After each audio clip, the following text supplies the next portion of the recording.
Hi, this is Rob with robandsteveyoga.com. This little quick video is just to accompany last night's class, our week 3 of our Yoga Basics 101. So this is not necessarily a practice, but just something to help you to give you a visual of some of the things that we went through. So what I want to start with is just you're always going to want to do some warm-ups. So just reminding you of some of the warm-ups, you're going to use your foundation. I'm not going to go through a lot of that right now because that's what we're really talking about in class, but really finding the foundation in whatever your pose is. Remember to really ground your hands down all 4 corners. Tucking your toes under is going to give you some stability. Then you can just inhale and exhale into cat-cow. As many of these as you might need. Depending on what part of the day it is, if it's the morning, you're probably going to need a few of these to wake up. If it's afternoon, maybe not so many. And then something that we went through last night was to show you a bird dog pose where we'll bring the left leg back, toes are down, right arm is out. Feeling the settling in the foundation, bringing that left hip down to be kind of square with the right hip. And then just showing you the other side. Again, these are more for visuals and not so much the cues that we would give in class.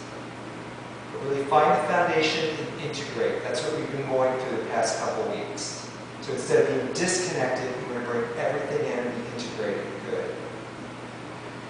So do as many warm-ups as you need. You can also do puppy pose where you come down again to where you're comfortable. And then thread the needle is the one where we bring the hand underneath. Again, you can find your level for that. You would be doing both sides.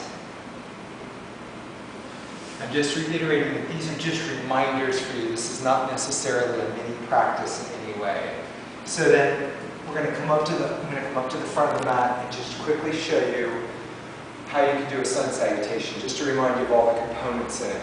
So always bring yourself into your body, take a breath, feel your connection to something bigger, or perhaps just feeling the connection to your heart. That's where we want to start, as we're bringing all the parts of ourselves together. Open the eyes, exhale the arms up, inhale the arms up, exhale, fold. So inhale, coming up with a nice flat back, remembering wherever you are in your body, your knees can be as bent as much as they want to. They can be on your shins. They can be up here on top of the thighs. And then as you warm up, it might be down here. But just be where you are. Exhale, come down, frame the feet. Take the right foot back, come into low lunge.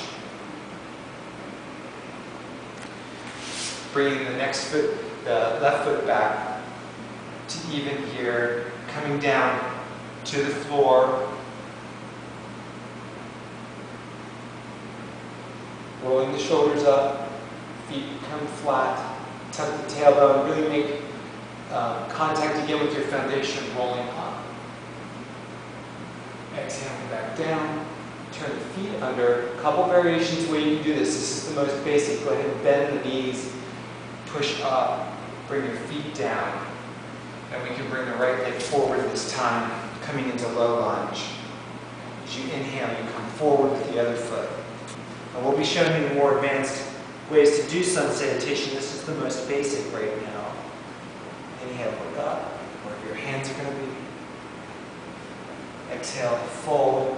Maybe put your thumbs in the creases. Inhale, come all the way up to standing. Finishing the pose perhaps by a series by just closing your eyes. Always reconnecting with your heart. Because in yoga, we'll bring all the parts of ourselves together. Our body, mind, and spirit. It's not just about one over the other. It's not all about just being physical. So, basic form for some of the things we've been going over. First pose is side stretch, Parsvakonasana.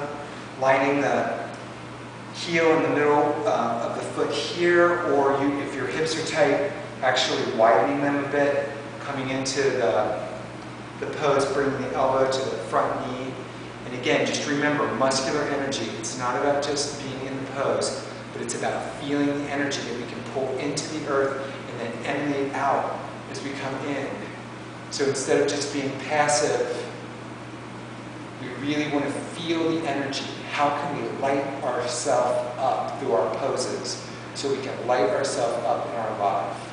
Parsvakonasana, side stretch. Then we ground down the feet, really push into your foundation to be able to come up into Warrior 2. Virabhadrasana 2. Again, finding the foundation, integrated into the midline. You can bring the palms up to get the shoulders down, looking over that front, finding a sense of strength in the pose. So that's Virabhadrasana 2, and you would do that on both sides. So then, last night what we introduced was a little bit of a variation on coming down to your knee. So we're adding a little twist here, or reverse side stretch is where we're heading with this. Parvrita Parsvakonasana. For some of you, you are actually bringing your elbow down already and coming in. Remember to reach out through the spine, all the way down from the base of the spine up to the crown of the head to start to twist. Eventually we'll lift that back leg, but right now we want to get the form really down into the earth. And again, we would do this on both sides. Finding our breath, finding an evenness in the inhale and the exhale once we find the expression of the pose where we want to be. So those are some basics, just reminding you of how the different poses look. And be sure to email us if you have any questions. Otherwise, we will see you next Monday night. And you guys are doing a great job. You look nice and strong. Nice and strong yogis. Remember to integrate everything in and then allow yourself to peel away the layers of your existence so you can find the true you. Namaste.